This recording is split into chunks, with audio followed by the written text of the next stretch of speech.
7h35 em Campos, já estamos de volta com o Folha no Ar, primeira edição, sempre ao vivo aqui pela Folha FM em 98,3 aí no seu rádio, ao vivo também em nosso streaming no Face, YouTube e Instagram, e daqui a pouco você pode conferir essa parte aqui da nossa entrevista em podcast, né, em todos os aplicativos, inclusive no Amazon Music. Bom, 7h35 e o prazer e a honra de recebê-lo e também, né, ao mesmo tempo, todo o cuidado da gente falar com ele, que é extremamente zeloso, cauteloso, cuidadoso, um grande profissional, parece que nasceu para isso. Eu não vou falar que eu o via pequenininho lá na TV Planície, então o pessoal vai pensar que eu estou com 70, mas não é isso não. Ele desde pequeno, lá nos corredores da TV Planície, extinta TV Planície, e ele vem para falar sobre essa paixão, um pouco da sua história, que se, evidentemente confunde com esse telejornalismo campista. Antônio Filho, lançando aí mais uma obra, o segundo livro sobre a história do telejornalismo em Campos, e agora o telejornalismo campista, 40 anos de história de TV. Antônio, que prazer, que honra poder recebê-lo aqui no Folha no Ar, primeira edição. Seja bem-vindo. Bom dia. Bom dia, Cláudio Nogueira, Arnaldo Neto, ouvintes da Folha FM, quem nos assiste nas plataformas digitais e também na reprise da Plena TV. A honra é toda minha, a alegria é toda minha de estar aqui com vocês. Eu que vi, acompanhei de perto nessa transição do AM para FM, nos últimos dias da Continental, a chegada da Folha FM, desde a estreia acompanhei o programa, acompanho todos os dias, frente repercutiu no Jornal da Plena TV, que eu já faço há 4 anos, e nunca tinha participado do programa, então hoje é um prazer estar aqui com vocês. Antônio, vamos falar então um pouco sobre a obra em si, esse trabalho de pesquisa, aí a gente mostrando o livro desses 40 anos, como eu falei no primeiro bloco, quando eu fui fazer pesquisa lá no jornal para a questão da ponte, eu esbarrei também na inauguração da TV, com a presença do presidente da República, a época ainda na questão da ditadura militar, o último presidente da ditadura militar. Enfim, foi um grande evento a chegada da TV aberta a Campos, Como que foi o estalo para essa pesquisa? O que te levou a direcionar a pesquisa para esse campo? E o que o leitor pode esperar dessa obra? Então, o estalo vem desde o que o nosso querido Cláudio Nogueira falou, Eu estou com 35 dentro de TV desde os 11, então já são 24 anos, como a gente diz na gíria, almoçando e jantando televisão. Fui visitar por curiosidade a nossa extinta TV Planície, antiga afiliada do SBT, fazia parte do grupo Folha de Comunicação, foi a curiosidade da criança que foi assistir de perto o jornal sendo feito, e aí não parei mais. Frequentei todas as emissoras, todas as produtoras. Com 17 para 18 entrei na nossa Faculdade de Filosofia de Campos, hoje Uniflu, e nesse momento, nesses 4 anos de faculdade, já comecei a carreira na TV, nós tínhamos um canal à época, a UniTV, e ali eu já trabalhei com grandes profissionais que já tinham uma experiência na TV aberta, profissionais que trabalhavam na captação de imagens e na edição, e eles comentavam muito sobre isso. Olha, nós não temos memória, não temos registro. Então, em 2006, quando eu escolhi o tema do meu projeto experimental, no meu tema da monografia, eu falei, vou falar da história da TV, mas era algo sem grandes pretensões. Pensei em fazer uma pesquisa com o que fosse possível. Procurei vários amigos, que eu costumo dizer que eu de fã virei amigo de boa parte dos grandes profissionais que trabalharam na TV Norte, na TV Planície, nas emissoras que vieram a seguir aqui na cidade, e consegui muita coisa. Consegui muito material em VHS, temos muitas horas de material desses canais todos, e consegui fazer um bom projeto à época.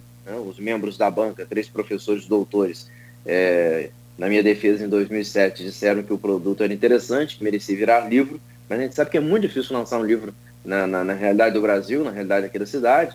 Então eu fui deixando esse sonho um pouco para o dia seguinte. O dia seguinte não parei de pesquisar, e de 2007 a 2015 a pesquisa não parou, e em 2015 lançamos o primeiro exemplar, a primeira edição do telejornalismo campista. E agora em 2021 essa edição comemorativa dos 40 anos. Só um adendo rapidinho, que você falou dessa questão da inauguração, tá aqui, olha só que legal. Temos a imagem da inauguração do presidente Figueiredo, Roberto Marinho, proprietário das organizações Globo, que se fez presente. Nessas duas fotos, nosso querido Dibs, que fazem parte do acervo da Sônia Ferreira, filha do saudoso deputado Alair Ferreira, que colaborou bastante com essa edição. Essa questão da primeira TV em Campos, né? Campos sempre foi mas Campos foi uma metrópole na questão histórica, quando vem a questão da cana-de-açúcar, e é um município muito importante do estado do Rio. Depois vem essa segunda onda aí de ascensão econômica com os royalties de petróleo, a previsão de royalties de petróleo, Bacia de Campos já começando a produzir. Tem inclusive fotos da TV Norte cobrindo, né, o presidente na Bacia de Campos, enfim, a imprensa toda participando disso. E depois Campos passa por um declínio econômico. Você pega esses traços históricos e econômicos também, por exemplo, abertura e fechamento de TV, retransmissoras de outras emissoras que vêm para cá e saem. Como que você acompanhou essas questões de economia oscilando junto com a chegada ou a saída de retransmissoras de TV locais? Nós não temos esse detalhe do que acontecia à época, né, em termos de fator político, fator econômico, mas temos todas as viradas, todas as mudanças, né? Não só as mudanças, como a grande diferença que foi a primeira concorrência para a TV Norte, né? A TV Norte chegou em 81, a TV Planície, a segunda emissora, chegou em 89, né? Então você já tem uma segunda opção que era difícil de se comparar, né? O investimento de Alair Ferreira foi gigantesco com a TV Norte, né? Era uma potência, a TV Planície era muito menor, mas já era uma segunda opção. Então nós vamos acompanhando essas mudanças todas. Em 95, né? O começo dessa, digamos assim, ruptura entre a família do Alair com o grupo das organizações Globo, né? Em 96, essa virada, né, que aconteceu no finalzinho de 95, quase início de 96, a virada para a bandeira Band, né, que foi uma grande surpresa na TV Norte, e em 97 a compra pela Igreja Universal, que transformou a emissora na Record, né? E vamos acompanhando todas as outras, até a própria Inter TV, que chegou em 2004, né, e hoje é uma realidade da retransmissão Globo, e também fazendo parte do Grupo Folha de Comunicação, tem essas mudanças todas. Agora, Campos, por exemplo, quando eu falo assim, sempre foi uma vitrine. A TV Manchete, por exemplo, chegou a prospectar Campos, né? Você pega esse fato também, como tem alguma... Porque a gente ouve dizer isso, né? Na época, a Manchete, quando estava começando a se desenhar no cenário nacional ainda, né, queria ter uma retransmissora em Campos, mas não concretizou. Mas esses fatos assim, de bastidor, de que iria acontecer, mas não aconteceu, você conseguiu traçar também na sua pesquisa? Nosso foco é mais a TV Norte para cá, né?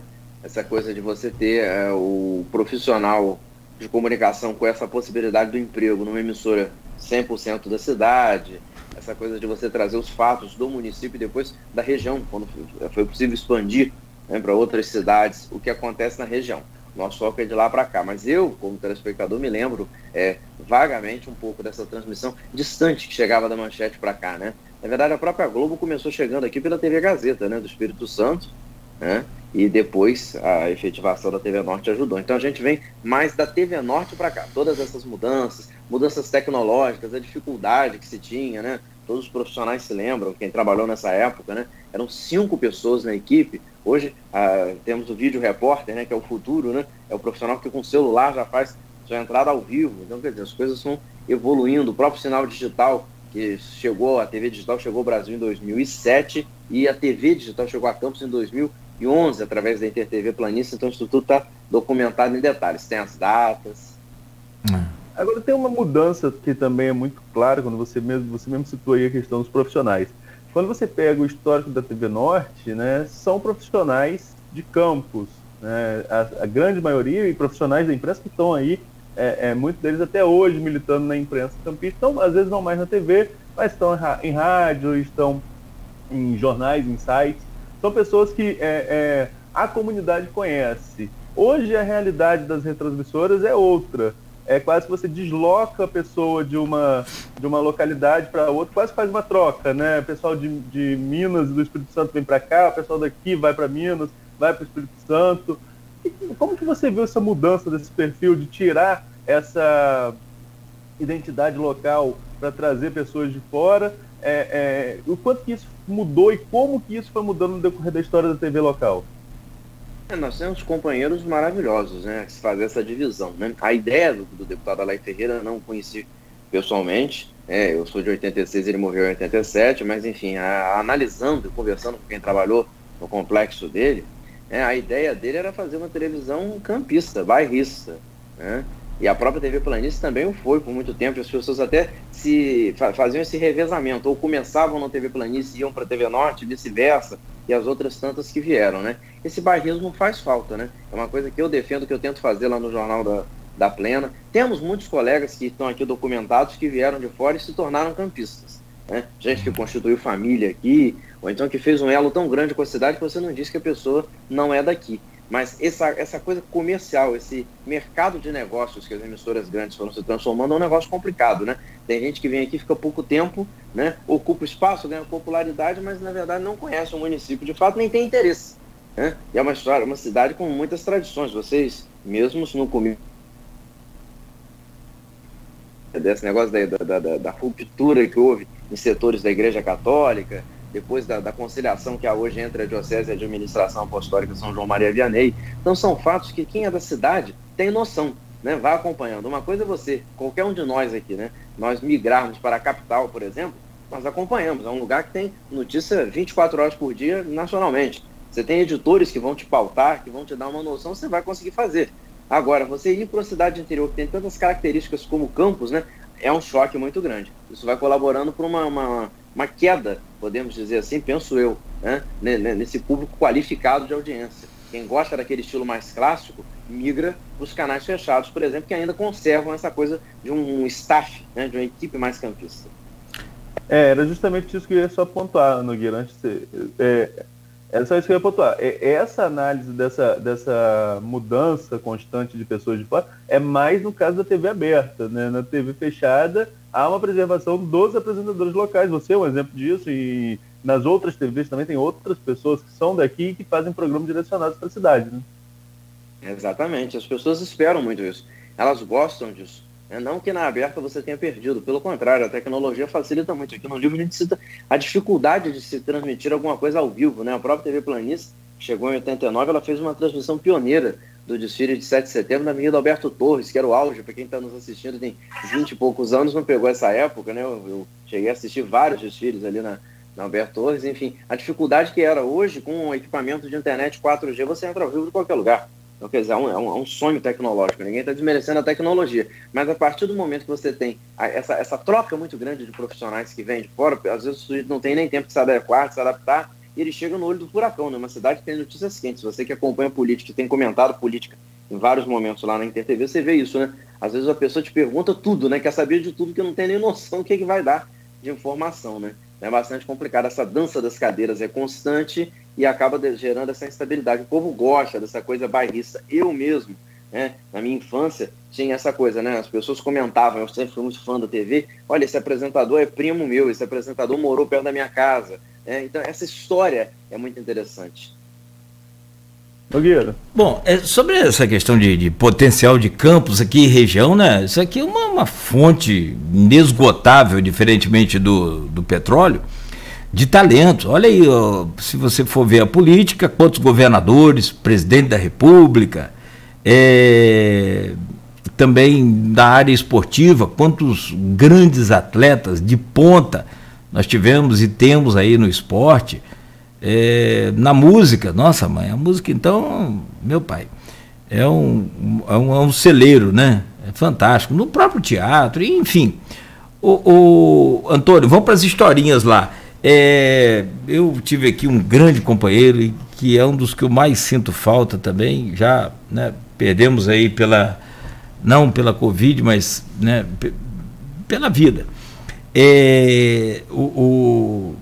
O Antônio, o nosso querido técnico, né, de rádio e televisão, Tiãozinho, né, Sebastião Rodrigues, e ele contou para mim uma história, não sei se isso já tem foi fato, né, importante para ser registrado no livro, que, como você disse aí, me despertou, que o Alaí investiu pesado na TV Norte. E naquela época, passava o trem ali, pela 28 de março. Você registrou isso? E depois do estúdio pronto, o Arnaldo, não sei se você sabe disso, deu um problema seríssimo, que estava lá na hora do telejornal, ou na hora que tem a janela para programação local, passava o trem, e aquilo virava, sabe, um verdadeiro circo, um inferno, câmera tremendo, não dava para ouvir nada, uma loucura. E aí foi refeito o tratamento de acústico, deu certo, mas foi refeito o piso daquele estúdio, que foi preciso fazer um fosso com molas, com um emborrachado como laje ali, né? E então dando total isolamento ao estúdio. Isso procede? E você chegou a pesquisar isso? Olha, estou sabendo por você, realmente. São muitas histórias interessantes de bastidor. Eu tinha vontade de fazer realmente algo muito mais extenso, mas eu tentei ser o mais didático possível para que as novas gerações pudessem ter ao menos uma ideia dos fatos. Sim, porque hoje, nesses 6 anos passados da primeira edição, eu passei a ter nos últimos 4 o presente de ser procurado por quem hoje está aluno lá do Uniflu para suas pesquisas de conclusão de curso. Eles não só utilizam o livro, mas me utilizam em entrevistas. Essa semana mesmo eu vou fazer um atendimento via internet. Então eu me preocupo com isso, né? Quem hoje tem 20, 18 anos não tem a menor noção do que foi TV Norte, deputada Laí Ferreira. Então o livro é mais iconográfico nesse sentido, né? Ele vai lançar a mão das datas, de quem foi, de alguns profissionais. Outro problema muito complicado é você citar a todos, né? Era o meu sonho, mas como eu sou de 86, a TV é de 81, eu vou ter lembrança de 94 para cá. Então eu sempre conto muito com essa ajuda. Um amigo ajuda a indicar colegas, olha, teve fulano de tal que participou, porque os mais populares a gente tem na mente e não esquece, né? Mas aqueles que às vezes passaram rápido, mudaram da TV para o rádio, ou então foram para outros municípios, ou então até abandonaram o ofício, né? Fica difícil registrar e a gente quer ter esse prazer, né? De ter todos devidamente registrados, porque eles ajudaram a escrever a história. É um livro mais iconográfico de detalhes, com datas, registros dos profissionais que foram pioneiros em algumas funções, como de cinegrafista, o famoso operador de VT, que era aquele que operava a câmera, né? Para quem está nos assistindo hoje, com o celular você grava tanta coisa, né? A câmera ela não tinha o seu equipamento de gravação nela própria, né? Ele era acoplado, você tinha que ter um profissional junto do cinegrafista, que era o operador de VT, que gravava no rolo, posteriormente na fita, as imagens da reportagem para que elas depois fossem editadas e exibidas. Então todo esse processo, né, eu costumo dizer, é um contraste legal. A mochila, né, a bolsa do operador de VT, hoje é o famoso mochilinho pequenininho nas costas do próprio cinegrafista para sentar ao vivo, né, de qualquer lugar, em alta definição. A evolução do maquinário, de tecnologia é impressionante, né? Você mesmo falou aí, eu faço de vez em quando algumas entradas na Inter para falar sobre questão de política e quando é externa, a maioria das vezes é com o celular. É um celular e você entra em alta definição como se estivesse com um equipamento daqueles pesados que a gente vê nas fotos antigas. Mas você citou um outro ponto, Antônio, que é até a pergunta da colega jornalista Silvana Venâncio, no grupo lá do Opiniões, em Folha no Ar. Ela coloca: como você, tão jovem, vê o seu livro ser referência para quem estuda a nossa profissão, o jornalismo? E qual a principal mudança do telejornalismo até agora, no seu ponto de vista? Essa coisa de referência me deixa muito feliz, mas estamos longe disso, né? O objetivo do livro é apenas ajudar a contar a história, para que ela não fique perdida. Se a gente já está com 40 de TV aqui na cidade, daqui a 60 nós temos o centenário, né? Seguramente não estaremos aqui para presenciar, né? Só com muita sorte da ciência, né? E eu não quero que aconteça o que acontece com várias outras tradições da cidade, que chegam a centenário, bicentenário, né? E não se tem uma referência do início. Então, já que a gente tem a possibilidade, é apenas um start. Os livrinhos são apenas um start, para que pesquisadores futuros continuem dando sequência a esse trabalho. Ela perguntou também sobre o futuro, né, do telejornalismo, né? É difícil imaginar, né? Nós temos hoje em dia cada vez mais a interação. Eu costumo sempre contar essa história, até em palestras que faço lá no Uniflu, e o pessoal se diverte bastante, porque algumas gírias que a gente vai usando no dia a dia, às vezes os mais jovens não sabem a origem, né? Essa coisa de caiu a ficha, né? A ficha que todos se referem, mesmo sem saber, a ficha do orelhão, né? Cláudio Nogueira se lembra disso, o Ronaldo também. A gente tinha a fichinha para poder fazer a ligação no orelhão, depois foi o cartãozinho. Então, eu fazia flash, desculpa, perdão, vou me intrometer nesse meio. Eu soube que nesse livro teve até um espaço para mim também. Eu não sei se Eu soube que aliás, honrado com isso, se de fato procede. Tem, TV Planície. Tem lá, né? Ô, meu pai, alô, Planície. Esse horário vocês estariam lá na TV Planície, com o seu programa, era muito legal. Desde 4 horas da manhã, de novo, Arnaldo, é minha sina. Bom, mas aí, falando sobre essa questão da ficha e do avanço da comunicação, a gente fazia flash para a rádio, Arnaldo? Que coisa que acontece para Arnaldo. A gente fazia flash para a rádio de orelhão, com chuva, sem chuva. Depois, quando surgiu o cartão de orelhão, hein, Antônio? Minha nossa. Antônio também, não, meu pai, Jesus Cristo, aquilo não caía, né? Ficava ali até você terminar o Flamengo. Exatamente, que a ficha ia caindo, tinha que renovar. Antes de acabar. A usada também nos brinquedinhos dos shoppings da cidade, daqueles primeiros shoppings, né? Se eu não lembro. Minha mãe, por exemplo, andava na bolsa dela com várias fichinhas, que aí você botava, a criança ficava brincando naqueles brinquedinhos eletrônicos que hoje são substituídos por aqueles carrinhos modernos, né, que os pais operam por controle remoto. Então, assim como a gente está usando esses exemplos, a tecnologia não para, é difícil imaginar o futuro, né? A própria televisão, se analisarmos esse aparelho de televisão de 1981, era uma televisão revestida de madeira com um tubo de imagem.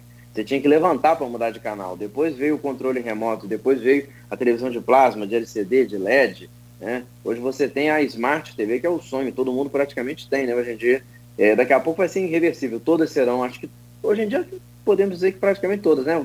A partir de um determinado tamanho você já tem essa tecnologia. Então, assim como o celular hoje, só quando ele toca a gente lembra que ele é um telefone, né? A televisão hoje tem isso, você hoje tem as plataformas como o Netflix, né? O Amazon Prime, né? O próprio Globoplay, né? Você vai assistindo, você vê o YouTube, tanta coisa nessas lives, todas as pessoas vêm pela TV através do YouTube. Então, quer dizer, não dá para imaginar, é um futuro realmente de incertezas e da expectativa de que a tecnologia avance, mas que seja bem utilizada, né? Ela não pode emburrecer os profissionais, né? Porque se antigamente você tinha que ter muita criatividade com a limitação do passado, agora com a tecnologia você não pode se deixar emburrecer. Você tem que entender o uso criativo que você tem que dar a essa tecnologia. Senão ela fica mal utilizada. Não adianta ter um parque tecnológico futurista e uma mão de obra desqualificada. Perfeito. Bom, são 7h57 agora, Arnaldo. Vamos ao intervalo rápido e a gente volta, Antônio, para continuar conversando com você. Vamos falar sobre o aniversário também de Campos. Tem cadê o... Meu Deus do céu, acho que foi aqui. A Sueli Maciel está aqui mandando um abraço também. Muita gente te cumprimentando aqui na internet, aqui no streaming. E tem um fato que aí já também, eu não sei se você chegou a abordar isso, a questão do bairrismo que você falou e essa outra parte da TV Planície e TV Norte, elas são, esses canais, perante ao Ministério das Comunicações, são geradores, não são só retransmissores. Então, por exemplo, se hoje a Inter TV Planície quiser virar TV Campos, uma ideia, né? uma suposição, ela pode, porque ela é um canal, ela é uma outorga geradora, que pode ser retransmissora também, de qualquer, né, emissora. Então, eu acho que passa por isso aí também, esse bairrismo aí que você falou, e que é contestado aqui pelo Rogério Bacchini. Na minha visão, ele diz: não acredito que o pensamento de Alain Ferreira fosse bairrista, principalmente no que tange aos interesses políticos, por motivos óbvios. Tanto é que a emissora se chama TV Norte Fluminense. Eita, entrou mais. Peraí. TV Norte Fluminense. Se ele fosse essencialmente bairrista, a emissora talvez fosse implantada com o nome de TV Campos. É o que diz aqui o ouvinte Rogério Bacchini. Mas aí eu posso dar minha opinião, dar um pitaco, e por favor, o Antônio falar também. É porque eu peguei esse meu mergulho lá na década de 80 no jornal, mudou muito a minha visão da imprensa local. Porque eu sempre achei que Campos era sempre o foco, e não. A Folha da Manhã era um jornal amplamente regional, a manchete era Santo Antônio de Pádua, a manchete era Itaperuna, a manchete era o processo de emancipação de Talva. A imprensa na década de 80, o Norte Fluminense, nem existia Norte e Noroeste ainda, né? Esse processo vai acontecer na década de 80, a visão macro de Norte Fluminense para a imprensa era muito forte. E isso você vê retratado nas próprias páginas da Folha. Então eu acho que, e até mesmo no político, por exemplo, essa questão do Alaí, com a ponte hoje ponte da integração, a ponte João Figueiredo, era para impedir que mais um município surgisse, dividisse o Norte Fluminense. Havia uma movimentação para que não se houvesse separação de Norte e Noroeste Fluminense, para não enfraquecer justamente as regiões. Então, assim, esse bairrismo local, o Norte Fluminense era muito uma coisa só. Pelo menos foi a impressão que eu tive na pesquisa. Não sei se a pesquisa de Antônio ele veio da mesma forma. Esse bairrismo a que me refiro é essa coisa de você utilizar mão de obra local, né? Predominantemente. Agora, realmente, se ele pusesse TV Campos, ela não teria essa penetração, por exemplo, em Macaé, né? Que era um dos lugares a que ela chegava, né? O próprio professor Janino Sossai, nosso grande mestre, né? O pioneiro na gestão do jornalismo de lá, fala sempre isso, né? Ele conversava comigo esses dias, ele faz o prefácio do livro, né? Por isso essa ideia, né? Então aí tinha uma visão realmente ampla e política, é claro, ele era um deputado federal, jamais iria abrir um negócio, né, por caridade, né? Ele fez sim para promover o seu nome, ele tinha um programa, inclusive um espaço na grade aos sábados, né?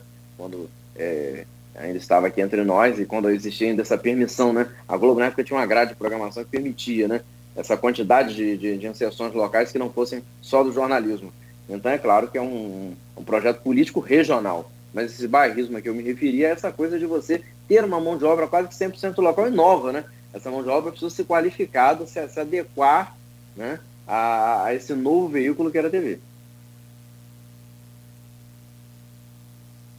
Deixa eu abrir aqui os canais aqui, beleza? Vamos ao intervalo então. São 8h01. A gente segue conversando com o Antônio Filho. Depois você conta também um pouco mais sobre esses personagens aí, conforme você já adiantou, o Janino, né?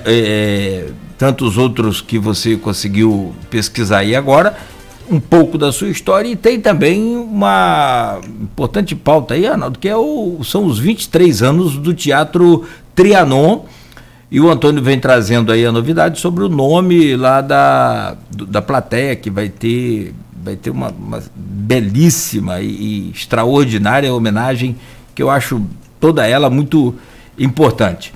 E a gente fala sobre esse assunto aqui no decorrer do programa. Você ouve o Folha no Ar, primeira edição, assiste também em nossas plataformas aí todas, e daqui a pouco em podcast, no oferecimento dos laboratórios Plínio Bacelar e Proteus Serviços de Saúde e Medicina Ocupacional.